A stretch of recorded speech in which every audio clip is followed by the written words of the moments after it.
Saudara-saudara, kalau kita lanjutkan apa yang terjadi di zaman berdirinya dinasti Tang yang dengan latar belakang seperti yang dijelaskan sebelum ini, maka kita tahu mengapa dinasti Tang itu adalah dinasti yang apa mengembangkan budaya pengaruhnya bukan melalui menjajah tapi melalui hubungan budaya itu ya kerjasama dan itu sampai sekarang terus berlanjut intisarinya karena orang Tionghoa itu di seluruh dunia diaspora itu bukan mendirikan pangkalan perang tapi mengadakan Chinatown gitu. Dan di situ orang bisa beli barang-barang ya dan apa saja. Jadi kolaborasi ketimbang menjajah ya. Seperti di Australia misalnya, saya melihat ada toko seharga semua barang yang di situ adanya harganya $1. Gitu. Anda mau beli sendok atau sampai ember atau apa, itu semua $1. Maksudnya apa? Ya, meskipun di negaranya maju, GNP-nya tinggi, tapi kan tetap saja ada keluarga-keluarga yang antara penghasilan dari bekerja dan apa kondisi keluarganya kan anaknya banyak apa saja tuh itu ada anak yang sedikit malah ada yang nggak punya anak tapi harus pasti ada saja orang itu dan orang itu juga dilayani sesuai dengan kitab Chung Yung tuh, tengah sempurna kan. Nah, disitulah didirikan toko-toko $1 dan dengan subsidi pemerintahnya itu tempatnya bukan di kaki lima atau di mas disewa kan mungkin apa dari di pertokoan yang kelas satu itu mall-mall itu ya. Nah, ini juga terjadi di Nusantara ini yaitu Wisdom Negara Astina yang kalau kita bandingkan itu mempunyai latar belakang dari India, pemikiran India yaitu Trihita Karana. Tugas manusia itu adalah Tatwam Asi karena kita karena mempunyai pandangan Tatwam Asi, lalu saya adalah kamu juga toh. Dia juga sama aja dengan aku kan. Lalu maka tugas hidup manusia di dunia ini adalah melayani sesama alam semesta dan sang penciptanya. Ya, bukan hanya untuk diri sendiri. Nah, ini disebut Trihita karena tiga penyebab kebahagiaan. Nah, di Tiongkok sama aja, kita sudah bicara lama toh. Anda bisa apa lacak lagi yang slide yang sebelumnya.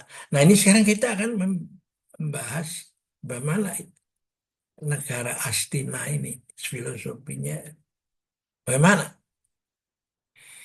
Ya sebutnya begini, kalau ini dijelaskan kalau ini nonton wayang di depannya itu selalu dibuka dengan ada suatu negara yang bernama Hastinapura. Negara yang panjang, kunjung, pasir, bukir, gemah ripah, Loh Jinawi, Toto Tentrem, Karto Raharjo. Negara Hastina hendak mencapai cita-cita menjadi sebuah negara yang diibaratkan besar nyalanya, terang dunianya, tinggi asapnya, dan jauh dari jauh kemasyurannya.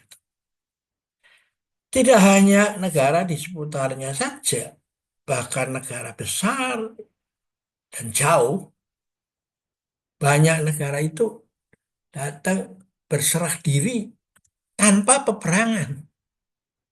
Mereka hanya ingin mendapatkan karisma keutamaan. Ibarat cabang sebuah pohon yang dekat meliuk, yang jauh melengkung, memberikan barang-barang sebagai tanda bakti. Hasil bumi serta emas permata, baik bahan mentah maupun bahan jadi. Ya, jadi beginilah cara mereka menang tanpa perang itu.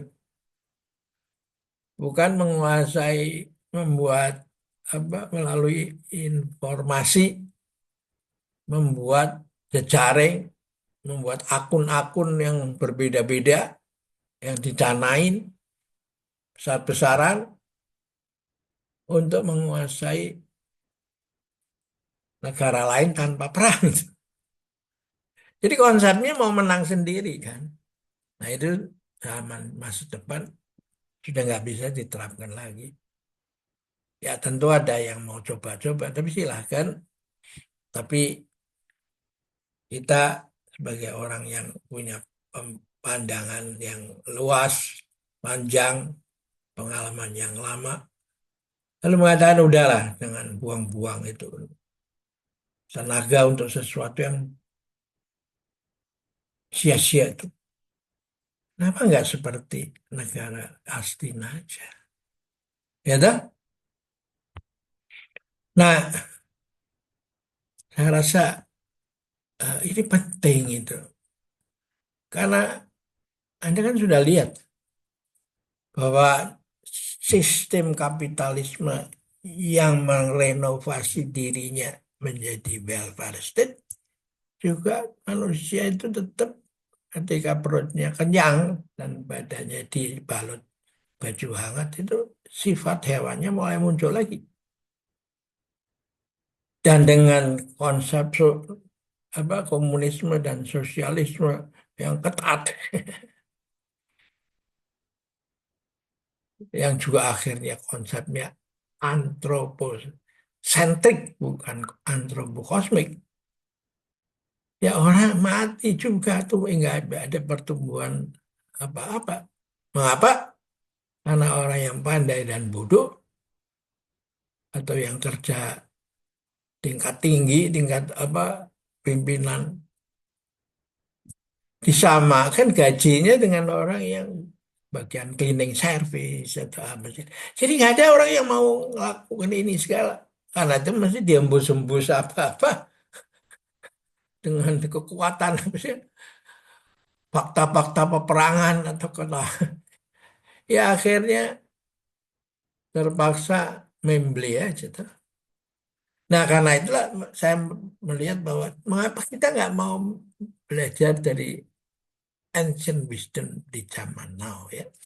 Oke, kita akhiri dulu sampai di sini ya. Sampai jumpa lagi.